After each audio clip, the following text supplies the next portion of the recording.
Hello, we are Geeks Assembled, and we have gathered here once again, and we're going back to 1942, and we're going to talk about the movie Casablanca. So let's start off with Brian. Go ahead, Brian. What did you make of this film? You've only just finished watching it, haven't you? So it'll be fresh in your memory. You'll be able to tell us all about it. Here, you've got the floor for the next hour and a half. Oh, and a half. Are you sure? Maybe I could have like 2.5 hours. Well, 2 hours, 2.5 hours. You go for it. I'll get my butties out. No, I'm just kidding. Well, okay, but the floor is all mine. So, let's see. What I thought of Casablanca is a good, a good average movie. I mean, it wasn't. I wouldn't say it would be like one of the most best movies in the world, at least in my opinion. But I, I, at least in my opinion, I think it's a good, decent of a film that at least you could at least to check out once if anybody wants. So yeah, I enjoyed the film. I liked it and everything. So it was black and white, but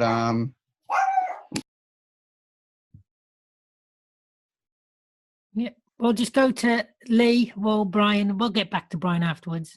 Go ahead, Lee. Well, You've never seen this film before, have well, you? I've never. No, to me, yeah, it was. I've never seen it. I've sat down and watched it for the first time today. I don't know why I've never seen it, but for Brian to say it was a pretty average movie, it actually won the best Oscar movie of that year, and is very precise there. It is black and white, which most films were in them days.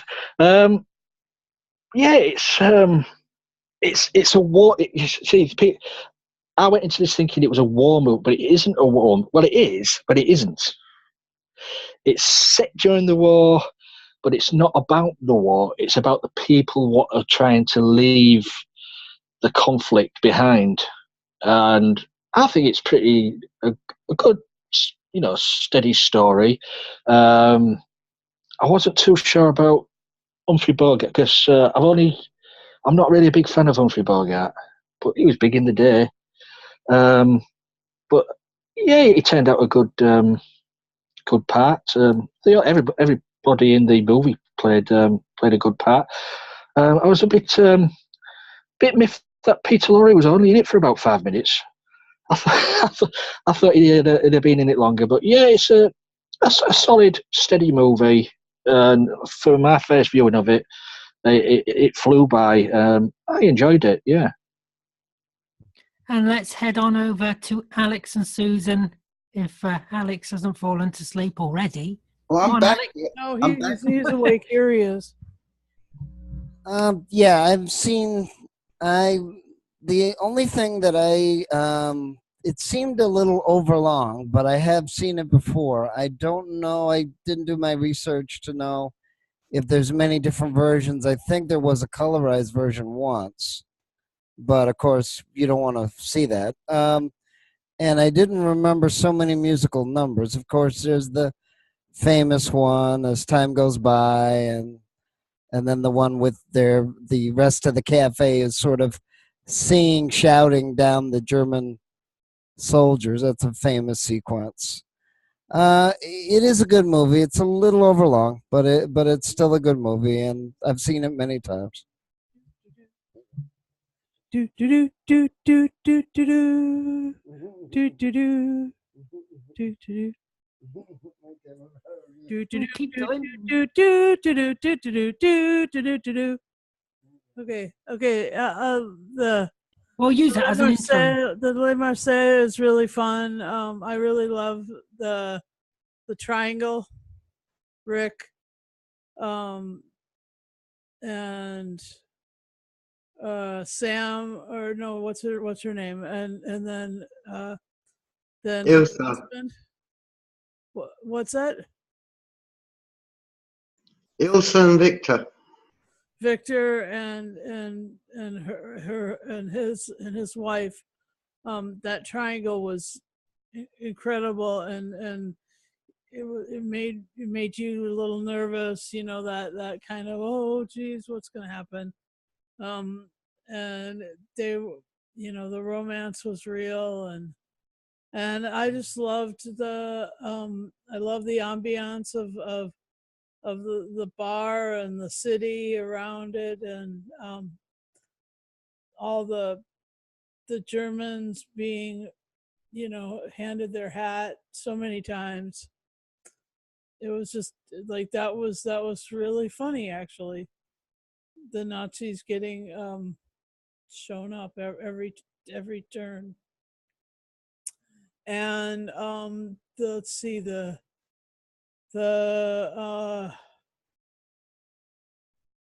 rainstorm at the end where the police officer kind of turns his back and lets Victor and his wife escape, and like, whoa, they take off, and the police officer and Rick go walking off into the rainstorm. This is the start of a beautiful friendship. I mean, epic, iconic lines, you know. In all the why'd you have to, in all the bars and all the world, why'd you have to walk into this one? And, you know, play it for me. Yeah, you played it for her, you can play it for me. Yeah, that's right, Alex. He said that there's no play it again, Sam. So that was really fun. And so yeah, great story. Had to watch it in film school. I watched it again, and I liked every minute of it this time. Did you go to film school, did you? Yeah. Oh, cool. Oh, I didn't know that. Yep, I went to Montana State University. I was taught by Peter Fonda. Oh, yeah. There you go. And let's go on over to Germany with Beef Dad. What did you make of this film, Beef Dad? I have seen this film so many times, I wouldn't even like to count, because when I was growing up, this was, along with Ice Cold in Alex, one of the regulars for Sunday afternoon on BBC One. Yeah, Humpty Go-Kart, I think, was pretty good in this. It wasn't his usual grunting thug. He was much more intelligent and much more with it. I really enjoyed that. Ingrid Bergman playing Ilsa, absolute piece of magic. She's so good, and I will always remember her in the Inn of the Sea Club in this. Paul Heinrich playing Victor Laszlo was a superbly controlled performance. Claude Rains, who played the police captain, Louis Renault, he was just absolutely brilliant.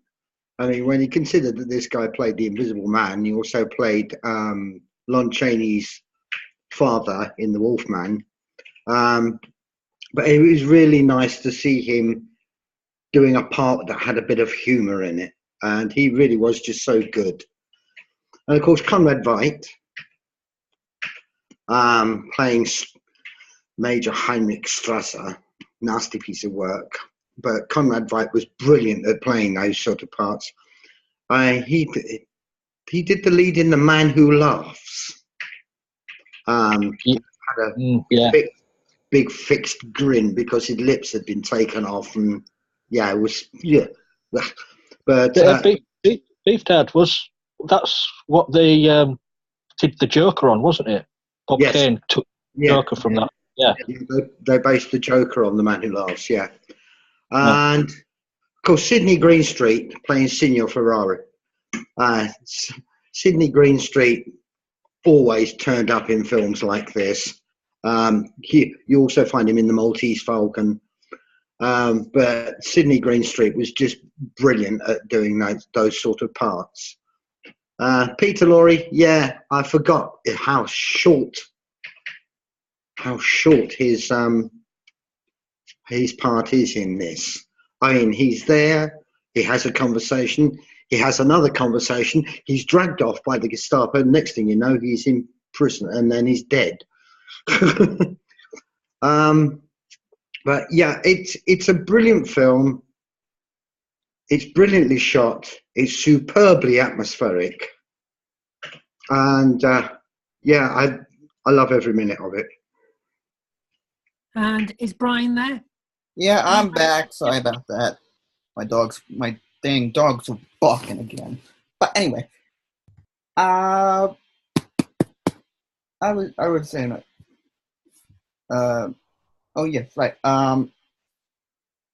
It was a black and white film. We're on the But Big Bang Theory now. what? We're on the Big Bang Theory now. You missed Casablanca. Oh, all right, Sorry. all right. I No, guess. carry on. I'm only joking. Carry on. We're on Casablanca. Oh, I'm pulling your leg. don't do that. Carry on. Sorry. But it was. I've completely thrown you off, haven't I?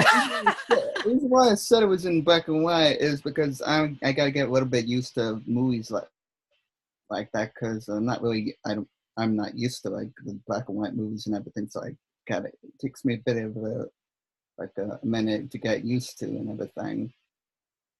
But all in all, overall, I did enjoy this movie. I mean, unlike some of you guys, you said you really enjoyed the film and it was like one of the best. But me, I mean, I did like it and everything. I did. It's just that not mostly as much as you guys. So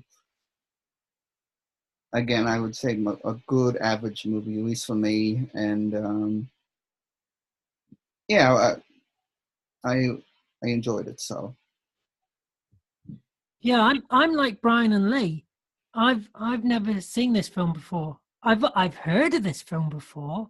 Many times I've heard of this film, and it's a film that that is probably still being shown on BBC Two on a Sunday morning now. I mean, I could probably look in the telemag and it'll be on Sunday, well, or been on today in the morning. I've never seen it before. I did think it was quite good. I think black and white films are more atmospheric. Personally, I think black and white films have a charm to them, and I thought the acting was good and everything like that. And yeah, I thought it was quite a good film. I wasn't overly keen on it. I mean, it's very highly regarded, isn't it? It's very highly regarded. You know, I checked on a review website and it's got high score, because I was thinking, what's this film about? So yeah, and then let's go on to favorite moments and stuff like that, if anybody's got any. Well, favorite moments. I mean, I do like the humor was there with Claude Rains. I think he was my favorite character in this, Claude Rains, where he shuts the club down. He says, "I'm quite surprised I found gambling in the back room there." And then someone comes up, "Here's your winnings." "Oh, thank you very much." He's a bit of a slam ball policeman, but in the end, him and Rick are good mates, and they cover up for each other in the end of it. Yeah, it's I don't know. It's one of those movies, as you say, it's always on. For me, anyway, but it's always on. But I've never sat down and watched it, and from beginning to end, it was only an hour and 40 minutes, I think it was. So for me, that's an ideal length for a movie. But yeah, Claude Rains, for me, Peter Lorre, his short little cameo, shall we say, in this was brilliant. There was an all good ensemble cast. It's, I say, I'm going to have to sit down and watch it again, maybe in a year's time now, just to relive it again, because I quite. So you really did quite enjoy it. Yeah. I did, yeah. But Yeah, as you say, black and white movies are more atmospheric, and with the atmospheric, they draw you in. exactly. So Yeah. they're doing the job. And it's for me, I enjoyed it. In the say, for me, it was Claude Rains what did it for me. And Humphrey Bogart, as Beef Dad said, this is a sort of different role to his usual roles. And this is where he's like a leading man in a sort of a romantic side to him, because he doesn't usually play that in other movies he's done. So it's good to see this other side of him, acting wise. And but I have got a question. Is there any point me asking Beef Dad for his favourite moment? Because he's going to say the whole film, isn't he? He loves it that much. He said he loves every minute of it. Yeah, the singing duel between the Germans and the French was superb. Probably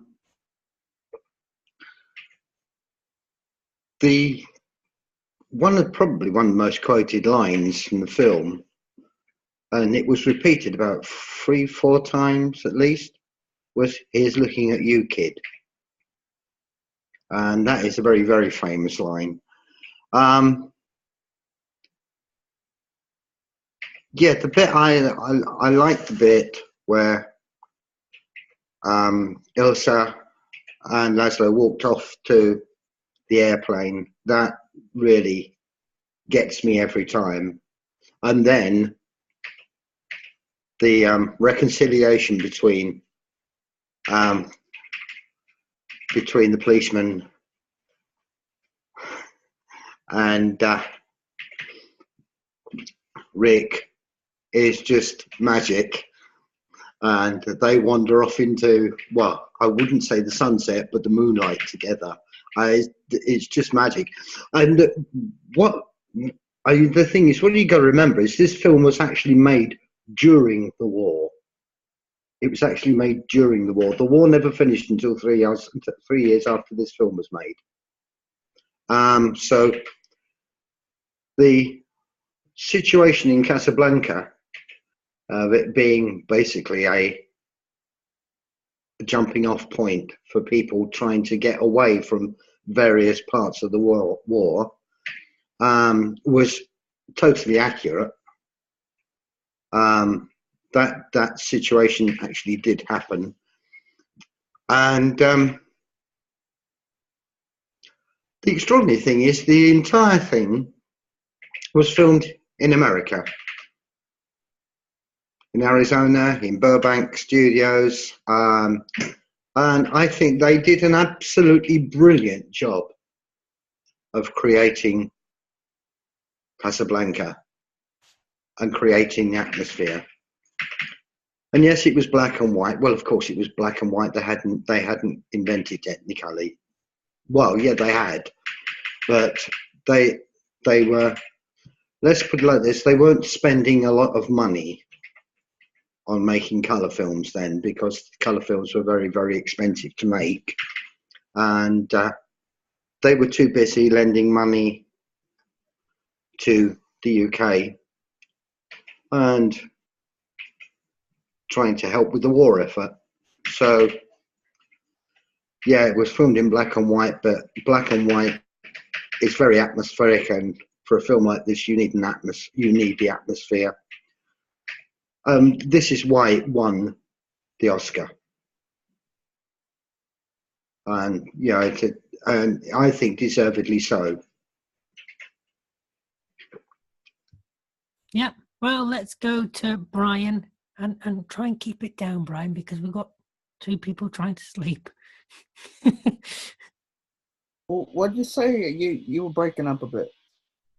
Oh no, favourite moments. Have we got any favourite moments?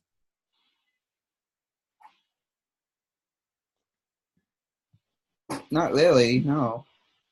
No. Let's well, go. That was a short one. Let's go to Alex and Susan. We did see you have a nap. You've had a bit of a nap. We saw you were nudging Susan to try and. You thought we didn't notice, didn't Well, you? it's a bit warm here. Yeah, I mean, there's a lot of favorite moments. Peter Lorre.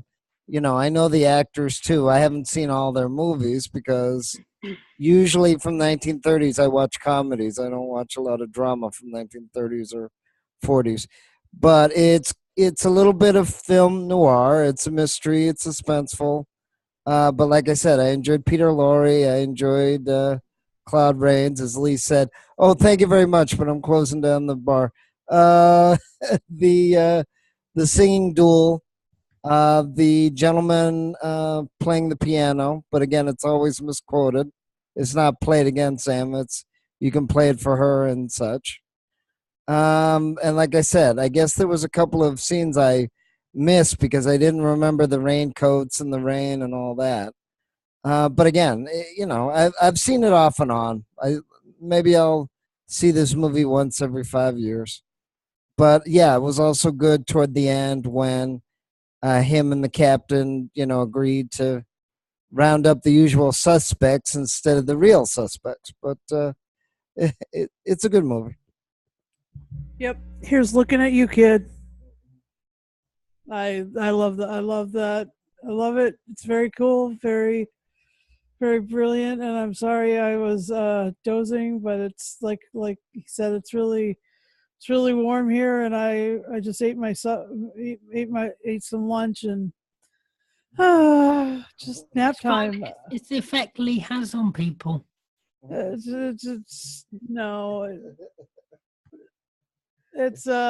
just tired anyway. So it was a beautiful movie, and Bogey and Bacall, there's that. No, not Bacall. Bergman. Oh yeah. Oh jeez. Anyway. Bacall's the one he married. That's right. All right.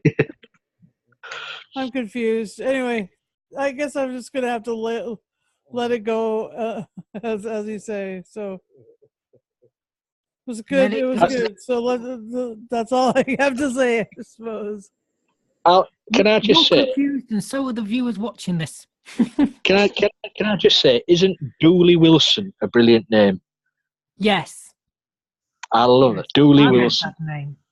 I'm going to give that name to my cat. Well, you've got another name, but we can't put it on this broadcast.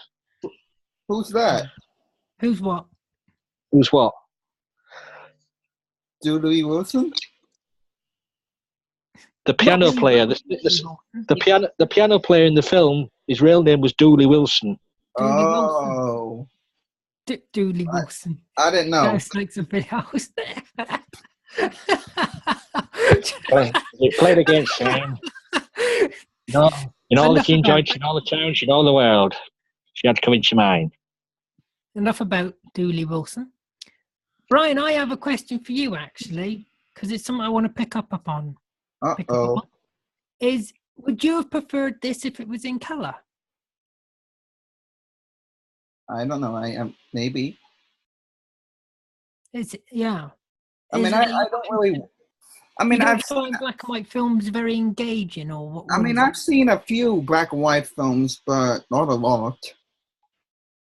I guess I'm used to like the colored movies. To make all your other coloured movies more atmospheric, Brian, turn the colour down on your player to see. That was called Godzilla 2014. And look how that turned out. Yes, well. Not always the case, Lee, is it? Not always the case. Well, but I mean, the problem is a lot of young people, they won't watch these black and white films, but some of them I do. Are the best. No. Some younger people don't. Like it's like Doctor Who, they won't watch them.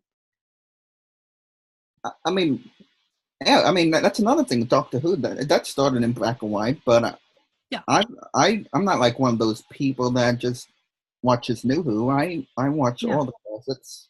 But like Beef Dad said, color was around when this film was made, but it wasn't. It wasn't affordable. It wasn't put into color. No. Is there re-releases of this film? Because I'm sure that there's is there not another version of it? Or is it, or like? What do you mean a color version? Yeah, or anything else? I think it has been mentioned that there was somewhere down the line that did do a recolor of it, but it doesn't work when you do things like that. No, because it takes the atmosphere Yeah. away from him. It's like doing the Elephant Man in color. Yeah, Lee's Yeah, actually I got think, a. yeah. I Lee's think it actually was got Mr. Ted Turner that was doing that stuff.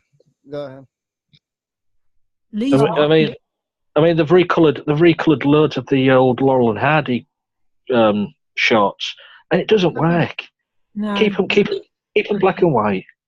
Well, the Yeah. other. Oh, sorry, Beef Dad. Go ahead. Sorry, Brian. You're No, muted, Beef. I'm muted, Beef Dad. You go ahead. You go ahead first, Alex. I'll wait.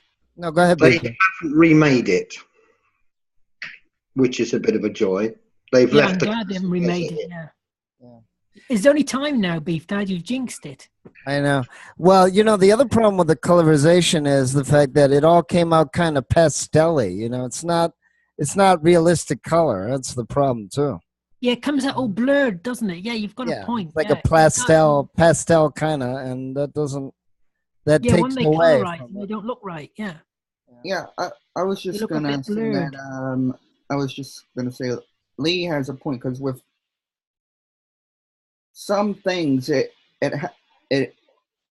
with some things like that are in black and white, like the movies or TV shows, whatever that are in black and white are meant to be in black and white. They're Yes, not well intended. Yeah. and because that's how they were filmed and everything. I know that's with those TV shows or movies for that matter. That's the way they were filmed, but they're not to be touched in any way to be colorized because like you guys are saying, it doesn't work. It looks crappy half the time, so it doesn't work, and it's supposed to be just left how it is. And you got to remember, the director has shot it to be in black and white. If it was in color, he might have shot it differently to make it look better in places or whatever. It's shot to be in black and white. So if you do change it to color, which they shouldn't, it wouldn't look as right. It wouldn't look as good because it wasn't. The director didn't have his vision, that mind in his vision. Well, the only one that I can remember right away is Wizard of Oz, but that wasn't exactly in black and white. It was more of a No, that went into color. When she goes to Oz, it goes into color. Right, so it was both. It's black and white's the beginning, yeah. And don't forget the end, because when she wakes up from once she wakes up, yeah, you're right, yes. It goes back into black and white. But that's to show how wonderful the world of Oz is. But that was filmed like that on purpose. Yeah. We're recolorizing old black and white movies. No, just leave them as they are. That's why they're classics. Because of the atmosphere, the shadows in the movie. I mean, Casablanca there was a lot of shadows in this movie. Casablanca at night, and it works so well. If that was done in colour, I don't know if it'd have worked. No, it wouldn't work because it was shot to be like that. The director shot it to be like that. It would look. It would look weird. Exactly. Yeah. Yeah. So, do we have any least favorite moments? Any moments we didn't like? Beef Dad, is there anything you don't like about this film? Nah. No. What about you? I wasn't keen on right at the beginning, the globe of the Earth. That did look tacky. That did look like a piece of plasticine. I know it was 1942, but that's the only little gripe. But I could get over that. Once you get over that globe, once you get over that and get into the movie, it's okay. What about Susan Alex? Jump into the microphone, flipping heck! I've never seen him move so quick. I've had a bit of coffee, so it was a race. Now. It was a race to unmute. It was a race. It was a battle royale for the microphone. Well, let's see. There were no parts that I didn't like. The bits where she's being unfaithful. I was just always like, oh, is this gonna go ugly? Is Victor gonna show back up and interrupt the situation? And I mean, what about Paris? I mean, I mean, we'll always have Paris, but oh my gosh, huh? Really? It was that's hard to. That's sometimes hard to watch, but only because it makes me so dang uncomfortable. Anyway.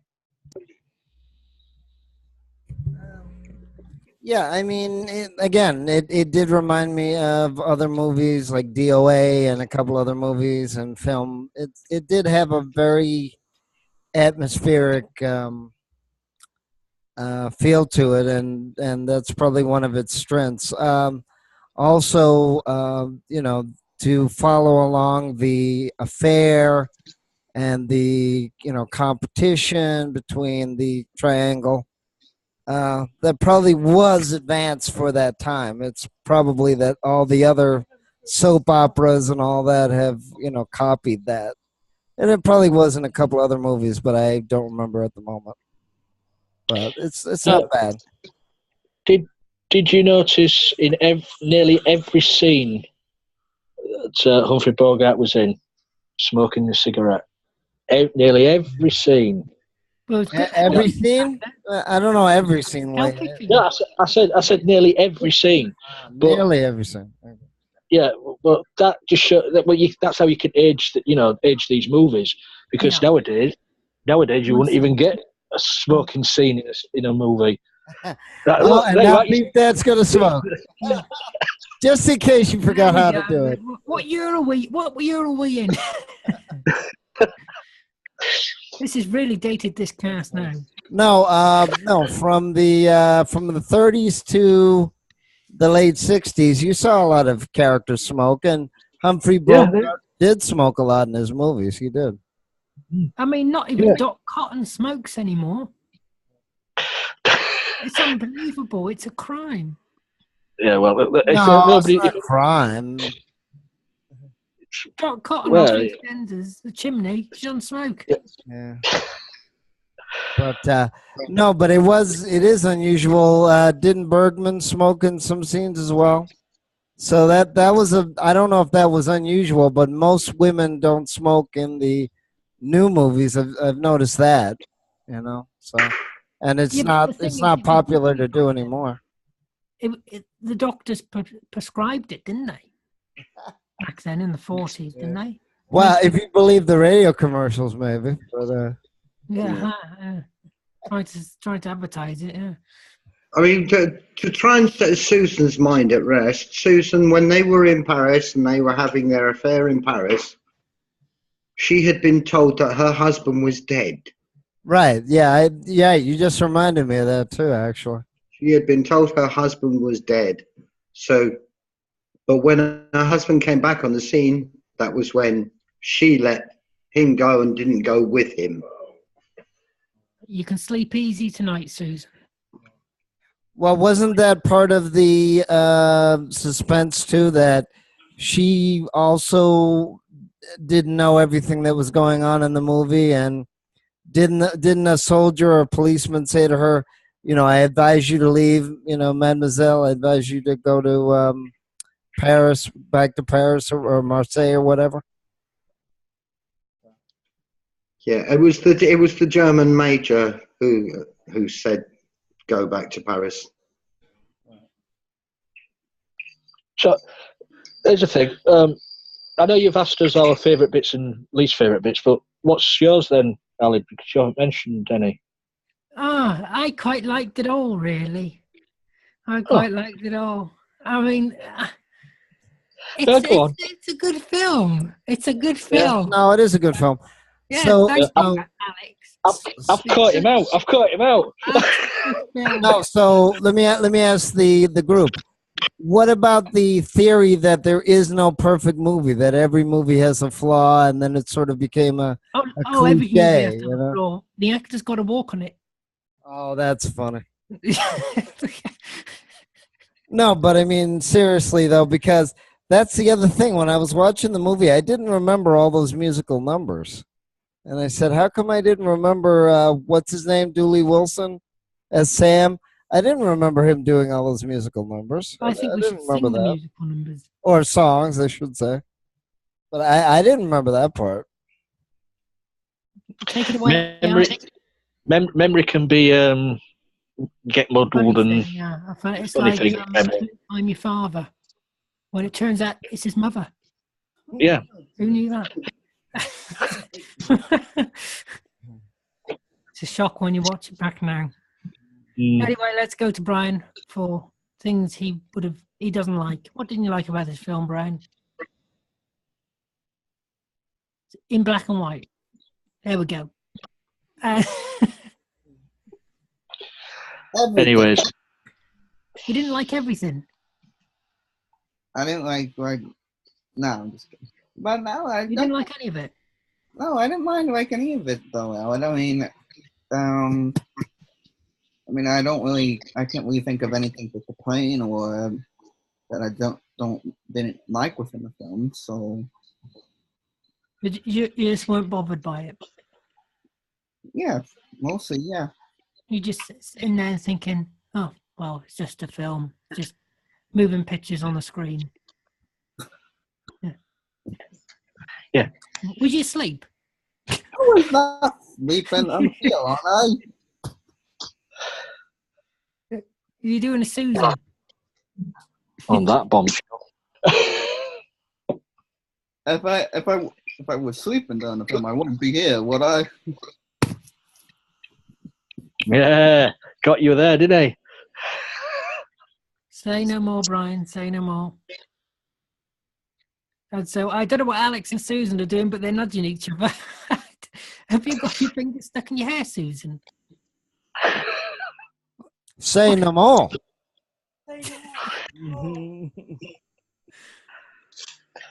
Nudge, nudge, wink, wink. So we might as well move to final say and score.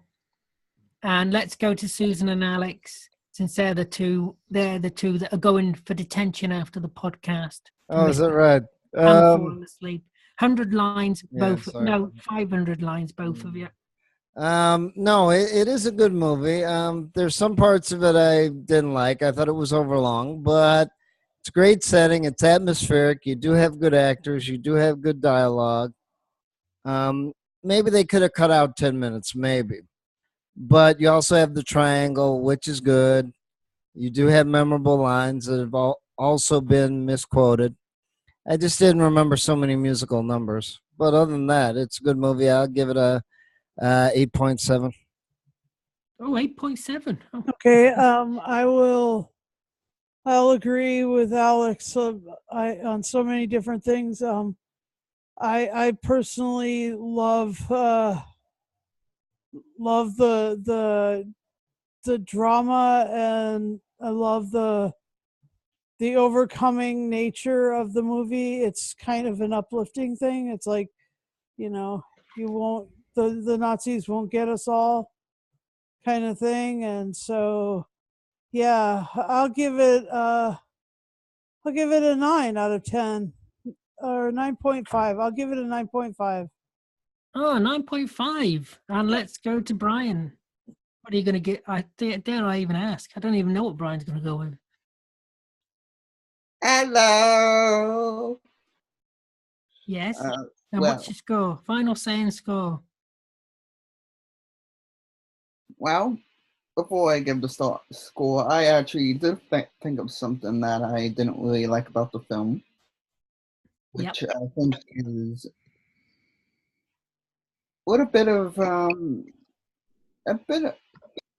lot of dialogue within the film. It was too long of a dialogue within film and everything, and maybe a little long. So I think those are mostly the only two things I didn't really like about the film. But I would give my score now. Yes. And which is going to be Molly's. Yeah. 5 out of 10, I would probably say. 5 out of 10, a 5. Okay. Yeah. Well, that's just average, isn't it? That's just complete average. Yeah. I think that's just mostly reasonable enough.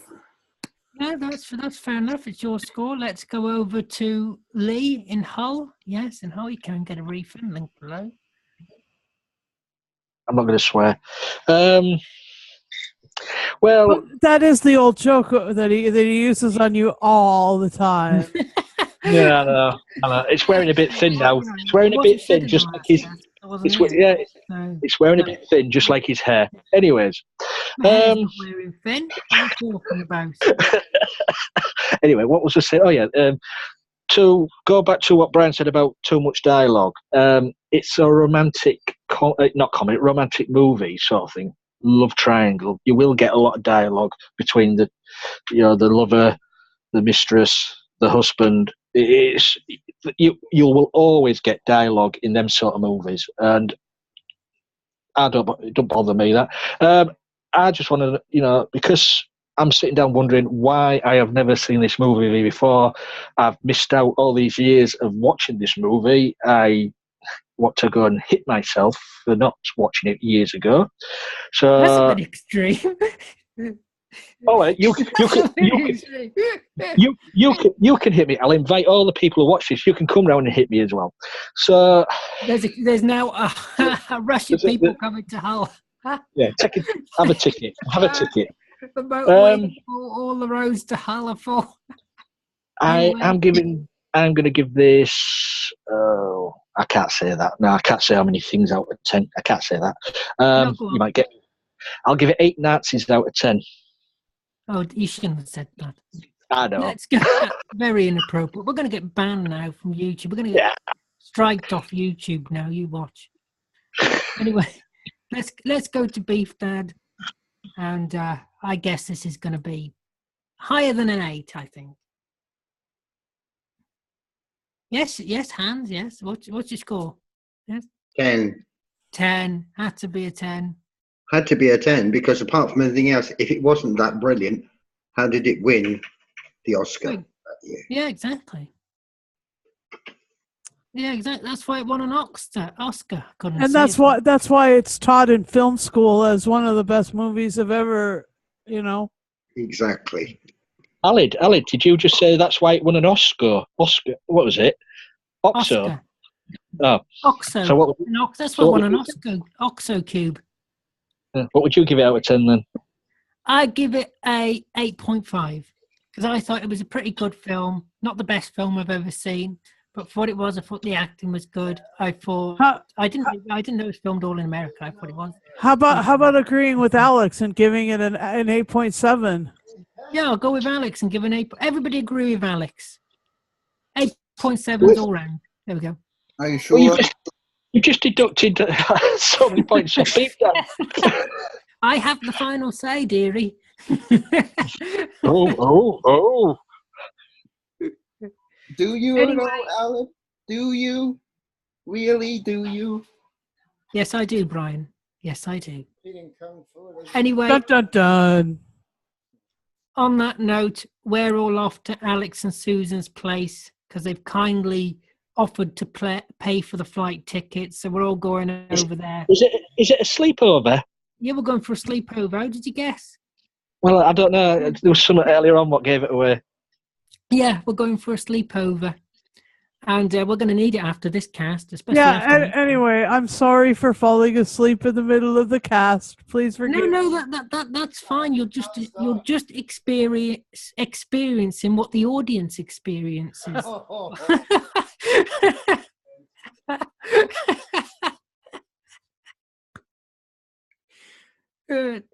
We should have a little alarm bell. I love cats.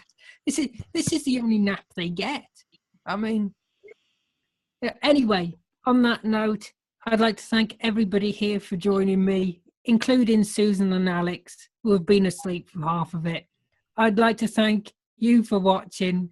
Don't forget to hit that subscribe button to see us once again, because you're just obsessed with us, really, aren't you? You are. You're obsessed with us. Watch all our videos. We've got loads of videos, haven't we, Lee? Load of back catalogue of videos that you can watch. Well over 100 now. Yeah, and you can follow us on Facebook, on Twitter, everywhere else. Just not in the street. Gets a bit creepy. I've had enough of it. No more, I was saying. Anyway, look after yourself. Take care. And we will see you next time for some more insanity.